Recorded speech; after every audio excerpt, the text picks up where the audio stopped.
Voilà, parlons d'abord de l'historique. Moi, c'est ça qui me plaît, et c'est un topo que j'ai fait notamment deux, trois fois dans certaines réunions. On a tous dans la tête certains noms, on a des noms de techniques, et on ne sait pas du tout à quoi ça correspond, on ne sait pas pourquoi, on ne sait pas quand. Et en fait, on se rend compte avec ces images-là, avec ces chiffres-là, que la réflexion sur la stabilité d'épaule, c'est quelque chose qui est ancien, qui date du début du XXe siècle finalement.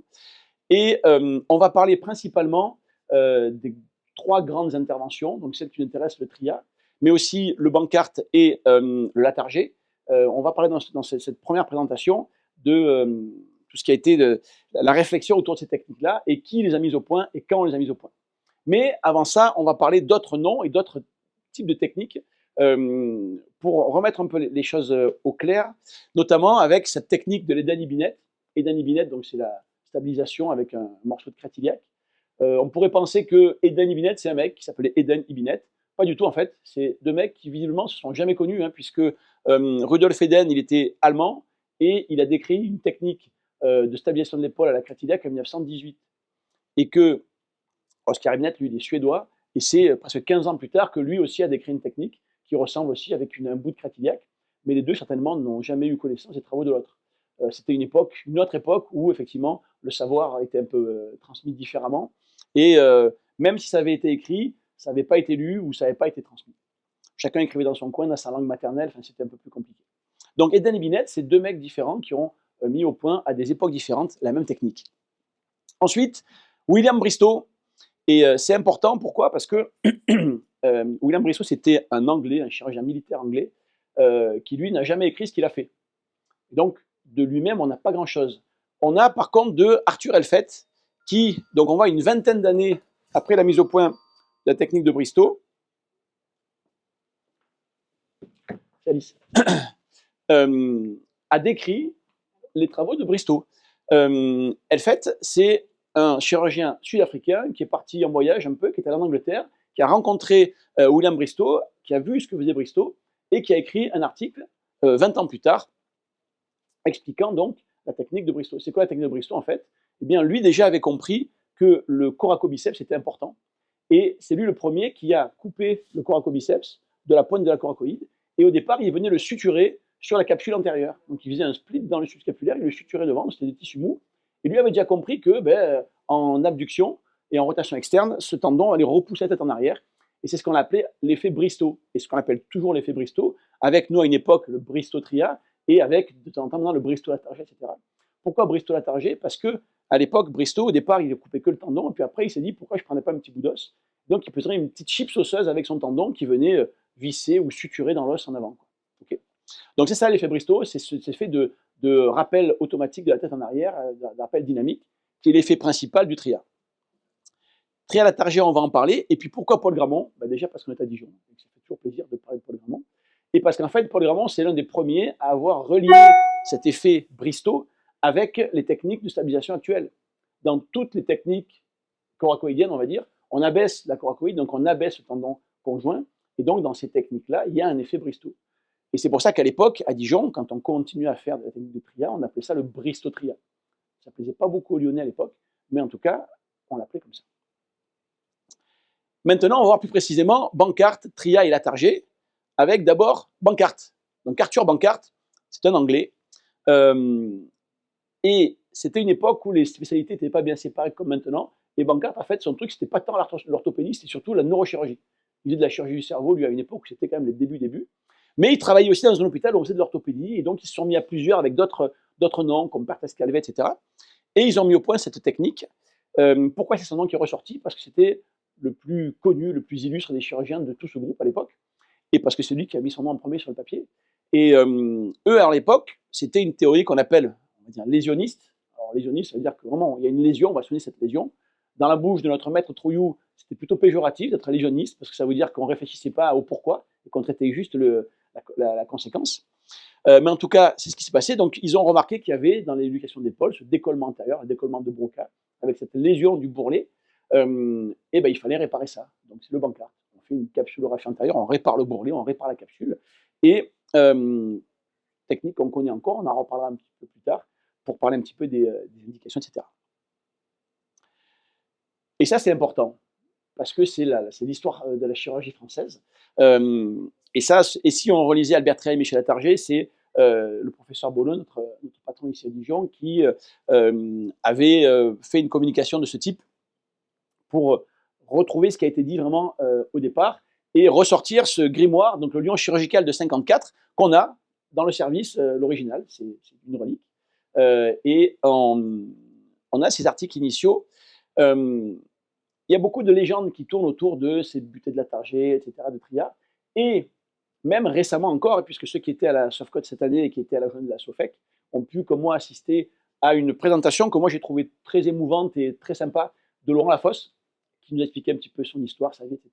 J'ai vraiment aimé cette présentation qui était, je ne sais pas s'il y en a parmi eux qui était très humble, très voilà, assez touchante. Et bien même Laurent Lafosse a dit ce jour-là que Michel Lattargé a fait un Lattargé parce qu'il a cassé une clasie de Triat. C'est-à-dire qu'il a voulu faire un Triat, puis il a cassé la clasie, et donc il s'est dit tiens, je vais utiliser la coracoïde pour faire une butée. C'est une légende, c'est ce qu'on raconte de temps en temps, mais c'est pas vrai. Ce serait vrai si la Triat avait pris sa technique avant Lattargé, et que Lattargé avait fait du Triat, et qu'il s'était trompé, mais non. Parce que les deux ont présenté leur technique exactement au même moment, à une semaine d'écart, vous voyez. 11 mars 54 pour Albert Triat, 18 mars, donc une semaine après pour Michel Lattargé, dans les réunions de la Société de chirurgie lyonnaise, ils présentaient les communications, et ensuite c'était publié. Donc les deux ont été publiés dans ce numéro du Lion chirurgical, en fin d'année 1954, et les deux articles sont l'un après l'autre, véritablement. Alors à l'époque, qu'est-ce que nous dit Albert Triat? Donc Albert Triat, vous voyez, 1910, 1988, et la photo ici qu'on voit, eh bien lui, il nous dit que c'est important, pour stabiliser l'épaule, c'est de boucher cet espace en avant de la glène, ce qu'il appelle le défilé homocoracoïdien. Et il y avait avant des techniques qui existaient, par caméra, Oudar, Noiseke, il y avait d'autres techniques coracoïdiennes comme ça, où on passait des vis, on essayait de bouger cette coracoïde. Et c'est de ça dont il s'est inspiré, et il a créé deux techniques en fait. Une première qui était une technique extrêmement simple pour les patients fragiles, qu'il faisait quasiment avec une anesthésie très courte ou sous petite anesthésie, où il passait juste un clou, la coracoïde il ne touchait pas, il traversait la coracoïde, il allait jusqu'à la glène, et il bouchait la zone. Sauf que c'est quand même très haut, hein. L'effet buté avec une vis qui est si haute est un peu discutable, mais il trouvait que ça bouchait un petit peu la zone, et que ça venait replaquer, le clou, la vis venait replaquer la capsule antérieure. Voilà. Et puis pour les patients qui pouvaient supporter une vraie intervention, il faisait la vraie technique de Triat, c'est-à-dire qu'il ouvrait l'épaule par devant, il allait réparer le bourrelet antérieur, réparer le décollement, et il fléchissait la coracoïde. Il faisait une ostéotomie partielle, on va voir comment il le décrit, et il fléchissait la coracoïde, et il pensait qu'en fléchissant la coracoïde, c'est ce qu'on voit ici, hein, il rapproche la pointe de la coracoïde de l'endroit où la tête se trouve luxée. C'est ce qui est écrit dans son article qui est ici. Et lui, son but, c'est ça, c'était de boucher la zone. Le courbiceps, le coracobiceps, machin et tout, c'était pas du tout, à l'époque, il n'imaginait pas une seule seconde que ça avait une influence. D'accord. C'était la science de l'époque, une série de 5 patients opérés. Aujourd'hui, tu arrives dans un congrès avec 5 patients opérés, on te rit au nez. À l'époque, c'était important. D'accord. Et donc, il faisait tout ça, la technique qu'on connaît maintenant, et il pensait, et il avait déjà dit à l'époque, que le fait d'aller devant, d'aviver un peu la zone, eh bien, le clou pouvait replaquer les structures antérieures, chose que nous, on a remarqué quand on a refait les triats arthro, on a vu ces structures antérieures revenir, se replaquer en arrière. On a cru qu'on avait trouvé quelque chose de nouveau, mais non, Triat, déjà à l'époque, il l'avait dit. Michel Lattargé, il est un peu plus jeune, 3 ans d'écart, hein, c'est pas grand-chose. Il est mort un peu plus vieux. Et lui, donc, il avait une autre vision de cette instabilité d'épaule. Lui, c'est pas le défilé, c'est pas la zone, c'est pas ce vide antérieur de la glène qui compte. Lui, c'est l'espace, le diamètre antéro-postérieur de la glène et le butoir antérieur osseux. Et lui, il trouvait qu'il avait vu que dans ses luxations, le bord antérieur de la glène était abîmé, était éculé, était enfoncé, et il fallait rétablir ce bord antérieur, et c'est une idée qui est encore très fréquente aujourd'hui, puisqu'on se dit qu'en mettant une butée en avant, on va empêcher la tête de sortir, ce qui n'est pas faux. Et donc lui, voilà, c'était la butée antérieure, et il y a des techniques qui existaient, des techniques d'Eden à l'époque, d'Ibinet aussi, on ne sait pas laquelle de lui faisait, mais une technique à la crête iliaque. Et c'est là qu'on a la vérité sur la fameuse légende. Comment Michel Lattargé a fini par faire du Lattargé? Eh bien en fait, c'est parce que quand il abordait par la sillon deltopectorale la zone en question, qu'est-ce qu'on a qui viennent devant? La coracoïde. Donc au début, c'était difficile de passer derrière la coracoïde, d'aller chercher la glène. Qu'est-ce qu'il a fait au bout du 2e ou 3e patient? Il a coupé la coracoïde, il l'a écarté, et là il y voyait bien. Donc il mettait son bout de crête derrière et c'était bien. Sauf qu'un jour, et il le dit, vous voyez ici, non, il le dit là, voilà. Je signale que dans les deux opérations, je fais n'importe quoi avec ce truc. Ça y est. Dans les deux opérations où j'ai réséqué la coracoïde, il m'a paru tout naturel d'utiliser le bec osseux comme matériel de butée. Donc c'est dans sa voix d'abord qu'il a vu ce bout d'os, qu'il a dit tiens, ça ressemble vachement au bout de Catillac que je prends. Pourquoi je n'utiliserais pas ça? Et donc il a fait une butée avec ce bout d'os-là. Et donc c'est comme ça qu'il a transféré lui-même le tendon du coracobiceps sans le faire exprès finalement. Mais à l'époque, lui, il n'imaginait pas que transférer ce tendon, c'était important.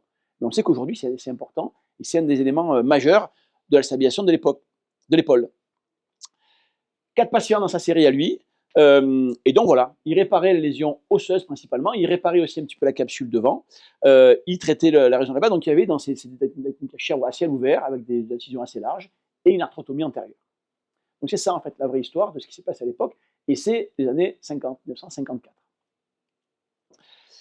Depuis, qu'est-ce qui s'est passé? Eh bien, ce fameux effet Bristow, entre guillemets, 1973, on a dû lire un peu l'article d'Elfett avec cet effet que disait Bristow, tout ça, et donc on s'est dit, tiens, le transférer ce coracobiceps en position d'abduction rotation externe, ça pousse sur la tête, ça la pousse en arrière, et ça c'est important. Et donc c'est Tria, dans un de ses ouvrages en 1973, qui a commencé à en parler, et on a relu les travaux d'Elfett, et c'est pour ça que Grammont, dans l'article, là, dans les RCO de 96, il a rebaptisé la technique, non pas Tria, mais Bristow-Tria. Parce qu'il y avait cet effet Bristow qui était important, ce transfert de courbiceps. Depuis, qu'est-ce qui se passe depuis ces années 50?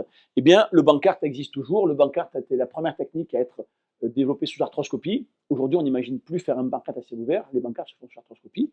Et, eh bien, grâce à l'école niçoise, le score ISIS, on a commencé à sélectionner véritablement les patients de plus en plus, et de plus en plus, et de plus en plus. Et aujourd'hui, il y a vraiment un gros débat sur le Bankart, sur savoir s'il existe encore aujourd'hui des indications de Bankart. Parce qu'on sait que, et là, Johan Barth, qui est quelqu'un que je respecte et que j'apprécie beaucoup, dans les derniers congrès, nous montre que dans sa série personnelle à lui, qui est quand même quelqu'un qui fait bien les choses, il a plus de 20% d'échecs à 10 ans. Est-ce que 20% est un taux d'échec qu'on peut encore supporter? Je ne sais pas. La target, c'est 5%. Peut-être que... Alors, les Américains, même les Européens, les non-français, finalement, sont très bancards encore, et ils tolèrent des taux d'échec qui sont plus importants. Voilà. En France, on est très latargé pour l'instant, très tria, j'espère, mais on a d'autres techniques parce qu'on est peut-être plus exigeant avec nos stabilisations d'épaule. Tria latargé, après les années 50, ben, c'est l'histoire d'école. La grande majorité des gens ont continué à faire ce que leurs patrons faisaient. Des gens continuaient à faire du latargé, d'autres continuaient à faire du tria. Jusque dans les années 80, où Gilles Walsh, qui lui avait été l'élève des deux, avait beaucoup travaillé sur la question, a sorti une grande série de tout ce qui avait été fait avant, avec du latargé, du tria, des choses comme ça. Et il s'est rendu compte que le latargé avait l'air un peu plus efficace que le tria. Et là, j'ai marqué semble intuitivement plus efficace. Pourquoi je dis intuitivement? Parce que dans son article, qu'on a ressorti, qu'on a relu, on les a aussi, ces articles-là, il n'y a pas de vraie comparaison. On n'a pas comparé comme on le ferait aujourd'hui avec les deux techniques, on n'a pas fait de calcul statistique, des choses comme ça. Donc on n'a pas de vraies preuves scientifiques. Et la différence entre les deux techniques n'était pas majeure dans les taux de succès et d'échec. Donc c'est là, à cette époque-là, dans les années 80, qu'il y a eu un vrai virage et qu'on s'est dit non, le tria, ça ne va pas, on va plutôt faire du latargé, alors que les preuves qu'on avait à l'époque n'étaient pas vraiment fiables, on va dire. Et c'est là qu'il y a d'autres idées reçues qui ont été injectées, notamment cette histoire que le tria doit être fait pour les patients âgés avec coiffe rompue irréparable ou pour les patients hyperlaxes. C'est aussi discutable quand on relit les articles parce que c'est uniquement une revue de série avec des patients qui ont des âges un peu plus élevés que ce qu'on fait en général sur les patients instables et on n'a pas de vraies preuves évidentes de ça. Cela dit, si on considère que le tria est une bonne technique pour stabiliser des gens qui n'ont plus de coiffe des rotateurs, si on fait ça sur des gens qui n'ont plus de coiffe, ils n'ont plus de coiffe supérieure en fait. On fait un tria parce qu'on veut leur protéger le subscapulaire qui est finalement souvent le dernier muscle qui leur reste. Donc on ne peut pas passer au travers, pas faire un split dedans. Si on peut arriver à stabiliser ces patients-là, si on arrive aussi à stabiliser des patients hyperlaxes, des patients qui sont difficiles à stabiliser, ce sont les deux populations les plus difficiles à stabiliser. Si on peut les stabiliser avec un tria arthroscopique, eh bien on peut tout à fait stabiliser un mec sportif, musclé, qui a tout ce qu'il faut, quoi. Logiquement, il n'y a pas d'argument contre ça, si vous voulez. Qui peut le plus, peut le moins. Donc voilà, les articles qui sont ici, et quand on les relit, c'est différent de ce qu'on voit aujourd'hui. Il n'y a pas de comparaison aujourd'hui entre trial et Latarjet. Dans la littérature, on n'a jamais fait une étude dans l'un versus l'autre. Le Latarjet aujourd'hui, depuis les années 80, a été majoritaire, et il y a peu de centres qui continuent à faire du TRIA ou du Brixotria. Et finalement, ces centres, c'était les élèves de TRIA et surtout les élèves de Grammont. C'est pour ça qu'il y a quelques centres encore en France qui ont continué à faire du Brixotria, alors que tout le monde en France faisait du Latarjet. Il y avait Dijon, bien sûr, et puis des élèves de Dijon, Bourg-en-Bresse, Valence, Nevers, avec Dr Système, Dr Coury derrière, qui ont continué à faire cette technique-là parce que c'est ce qu'ils avaient appris et parce qu'ils n'en étaient pas mécontents. Ça marchait bien. Et après, dans le monde de la chirurgie de l'épaule, est venue vraiment l'arthroscopie, cette volonté de faire de l'arthroscopie et de diminuer l'agression articulaire avec l'arthroscopie. On voit ce que ça a donné avec le Latarjet. Donc à l'époque, tout le monde faisait du Latarjet. Donc les grands de ce monde ont dit, ben nous, on va faire Latarjet arthroscopique. Et c'était une bonne idée. On fait un arthroscopie, ce qu'on faisait à ciel ouvert. Sauf qu'on se rend compte aujourd'hui, après 15-20 ans de recul, que bien, ce n'est pas une technique qui est reproductible. C'est une technique qui est difficile, qui est exigeante. Même ceux qui en font beaucoup recommandent la plus grande prudence. Donc, moi, je ne me sens pas de faire ça. C'est trop dur, hein. C'est trop dur pour moi. Je trouve que c'est trop dur. Et puis, ce qui a été publié derrière nous montre que non seulement c'est dur, mais c'est aussi un peu risqué. Donc là, on s'adresse à des patients qui viennent pour de la chirurgie fonctionnelle, qui sont jeunes, qui sont sportifs. C'est compliqué de donner une paralysie axillaire, de faire des choses comme ça, des complications graves à ces patients-là. Donc il faut qu'on arrive à trouver quelque chose qui est reproductible, qui est simple, qui est fiable. Donc, un jour, dans le service, j'étais assistant, j'étais en fin d'assistanat, et je croise dans le vestiaire du bloc un matin notre maître Trouillou, qui était furieux, comme il avait l'habitude d'être de temps en temps, parce qu'il venait de lire à l'époque, donc il y a plus d'une quinzaine d'années maintenant, il venait de lire un papier qui relevait les complications du Latarjet arthroscopique, et notamment certaines paralysies neurologiques, choses comme ça et tout. Donc il était furieux. Déjà, il était furieux parce que de principe, le Latarjet, c'était pas son truc, il n'aimait pas ça, il trouvait que c'était trop agressif par rapport au TRIA. Et il se disait, mais ils s'en foutent de faire du Latarjet arthroscopique, c'est quand même quelque chose de dangereux, quoi. C'est excessif, bien sûr, parce que Trouillot avait une façon excessive de s'exprimer. Et il me dit, ah, c'est n'importe quoi.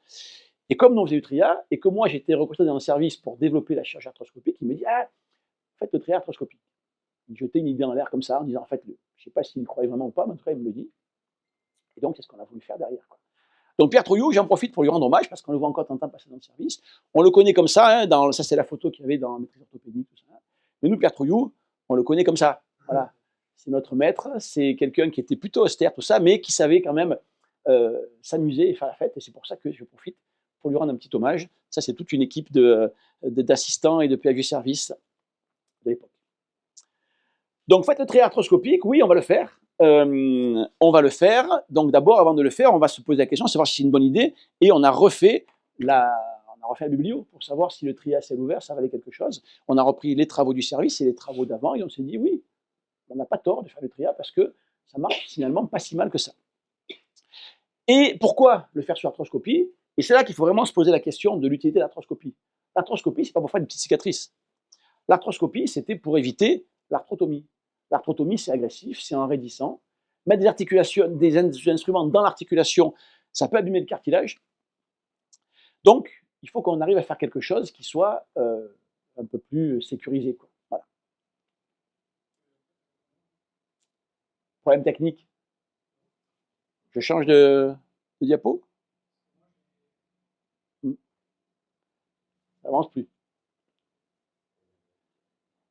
Ça va revenir. Pendant qu'on essaye de réparer ça, on va voir. Donc, faire de l'arthroscopie, c'est pour éviter l'arthrotomie. Voilà, c'est revenu. Avant tout. Pas pour faire des petites cicatrices. C'est pas esthétique ce qu'on fait. Donc, en fait, il faut éviter d'aller dans l'articulation pour faire ce qu'on fait dans l'articulation. Et quand on faisait du tri à ciel ouvert, dans l'articulation, on passait l'écarteur de trait, qui était un gros écarteur qui pouvait abraser le cartilage. On ouvrait l'articulation largement, on faisait des choses à l'intérieur. Donc, c'est ça qu'on voulait éviter. Il fallait qu'on puisse aller voir les choses correctement dans l'articulation. Donc, il fallait qu'on aille voir le décollement, qu'on aille voir s'il y a des gestes associés à faire en plus. Et on voulait que ce soit simple et reproductible. Donc, il a fallu faire du matériel. Et voilà les schémas des premiers viseurs qu'on a utilisés au début. Et bien entendu, on diminue un peu la tension cicatricielle si, franchement, ce n'est pas quelque chose de primordial. Donc, comment on a fait? C'était le mémoire de Master 2 de Pierre-Yves Rébédéga, qui est un des chirurgiens de Dracil-Fort chez nous, et qui a travaillé dessus. On s'est dit, si on doit faire un un tria. On va repasser à la vis plutôt qu'au clou, parce qu'on sait qu'il y avait des migrations de clous, même si le clou n'était pas une mauvaise idée. Donc on est repassé à la vis, et on voulait savoir où il fallait mettre cette vis au mieux. Donc on a pris des épaules de cadavre, on les a passées au scanner, on a regardé la densité osseuse, on a regardé là où il fallait le mettre, et on s'est dit que c'était à peu près à un déport de 16 mm par rapport à l'intérieur articulaire. C'est une valeur un peu arbitraire, mais qui nous permet d'avoir la vis toujours au bon endroit. On a conçu un viseur avec un industriel qui nous l'a fait au départ, hein, ce prototype, et puis on est allé au labo d'Anat, et on a essayé de le faire à ciel ouvert à labo d'Anat pour voir si ça fonctionnait, si ça marchait correctement. Et ça marchait correctement. Et donc quand on a vu que c'était fonctionnel, on est allé le faire. Donc c'est pas une nouvelle technique, c'est une adaptation arthroscopique d'une technique qui existait. Donc on l'a fait sur un vrai patient. Voilà notre premier patient qu'on a opéré à l'époque. Donc ça c'était l'installation habituelle chez nous, en beach-chair, avec un champage classique. Et voilà comment ça se passait. La coracoïde, c'est juste là sous la peau. Donc on reparlera certainement, il y a des gens qui vont nous poser des questions, pourquoi on ne va pas chercher la coracoïde sur l'arthroscopie? Parce que ça ne sert à rien. Elle est là, sous la peau, elle est extra-articulaire.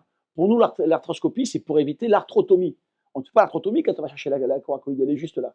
Donc on va la chercher à ciel ouvert parce qu'elle est juste sous la peau. Thomas Chauvet, tout à l'heure, vous expliquera que aussi, il vaut mieux faire une ostéotomie d'ouverture supérieure que de fermeture inférieure, pour des raisons d'espace pour le subscapulaire dessous, on verra. Donc, quand on fait ça sur l'arthroscopie, on va forcément chercher sous la coracoïde et on fait une fermeture. Donc, on va forcément un peu plus serrer le subscapulaire, on en parlera tout à l'heure. Donc, nous, on n'a pas envie de faire ça. On n'imagine pas une seule seconde, ce qu'on disait hier soir, quand on buvait des canons et qu'on mangeait au resto, on n'imagine pas une seule seconde qu'un chirurgien du genou aille prélever un tendon rotulien pour faire un KJ sur l'arthroscopie. Eh bien, moi, j'imagine pas une seule seconde qu'on aille couper une coracoïde qui est juste sous la peau sur l'arthroscopie, ça n'apporte pas grand-chose. Voilà. Donc on va la chercher avec une petite incision dans le sillon deltopectoral, on va le voir tout à l'heure, et on repère le genou, on va couper la coracoïde au niveau du genou, avec un coup de scie si on veut, puis un ciseau, voire tout au ciseau. Je crois que Romain Colombi, il fait tout au ciseau, toi je sais pas Thomas, tu fais tout au ciseau aussi. Voilà, donc il passe tous au ciseau, peut-être que moi je vais passer tout au ciseau, on verra. Ensuite, quand on a coupé la coracoïde en conservant cette clasie, alors attention, hein, la coracoïde, on veut l'abaisser et la médialiser. Ça veut dire que ce trait d'ostéotomie, il ne faut pas le faire supérieur, sinon on va juste l'abaisser. Il faut le faire supéro-latéral pour qu'on garde une charnière inféromédiale pour qu'on imprime ce mouvement d'abaissement et de médialisation. Donc ce trait, on le fait. Ensuite, quand la coracoïde est cassée, pliée, qu'on voit qu'elle bouge, mais qu'elle ne bouge pas dans tous les sens, qu'on a conservé cette charnière inférieure, on la casse, la coracoïde, on ne la coupe pas complètement, eh bien on fait le temps arthroscopique, on passe un arthroscope par une voie postérieure standard, on fait le bilan articulaire. Nous, on est allé aviver le décollement antérieur quand on le voit, on pense que ça peut permettre de cicatriser en replaquant le bourrelet et la capsule dessus, parce que le fait de reculer les structures en avant, ça peut permettre de replaquer ça. Certains voudront faire un bancarte, hein, suturer dessus. On a essayé, ça ne nous a pas apporté grand-chose, c'est pour ça qu'on a arrêté de le faire. Je crois, je ne sais pas ce que tu fais Thomas, Romain il a arrêté d'aviver devant parce qu'il pense que ça ne sert à rien. On ne sait pas bien. En tout cas, quand on a un truc décollé comme ça, on a envie de l'aviver pour que ça cicatrise. Voilà. C'est pas très compliqué, c'est pas très long, on le fait avec une petite curette. Et ensuite, par la voie instrumentale antérieure qui passe par la petite incision qu'on a fait pour aller couper la coracoïde, c'est le même endroit, eh bien on passe le viseur qui vient se poser sur la glène et qui vient crocheter derrière, on reverra tout ça tout à l'heure. Une fois que le viseur est posé, on a le canon déporté sur le côté, on baisse la coracoïde avec une pointe carrée là où on veut qu'elle soit, et on met le canon dessus, on passe une broche qui sort là où, qui passe là où on veut qu'elle passe, et sur cette broche, on met un coup de mèche et on passe une vis cannulée qui vient bloquer tout ça. Okay. Voilà à quoi ça ressemble en fin d'intervention. On voit bien la coracoïde qui est rabaissée, hein, très médialisée. On n'a pas le cliché préopératoire, mais en préopératoire, la coracoïde elle est à peu près par ici, et en post-opératoire, on voit qu'elle est là. Sur le profil, on voit qu'elle est bien abaissée. Là, c'est un cas qui est une radio qui est vraiment très satisfaisante avec une vraie médialisation de tout ça et une rançon cicatricielle, vous voyez bien, qui est quand même pas majeure. Donc, voilà ce qui était le début et la réflexion et la mise au point de la technique. Depuis, elle a évolué, l'ancillaire a évolué, notre façon de faire a un petit peu évolué. Donc, on va voir la première chirurgie avec Romain Colombi qui est descendu, qui est au bloc en bas. On va rentrer en contact, on ne sait pas où ils en sont, mais on va voir avec eux. Et on va voir cette première patiente, Hélène va nous expliquer un peu le dossier et va nous montrer les quelques images.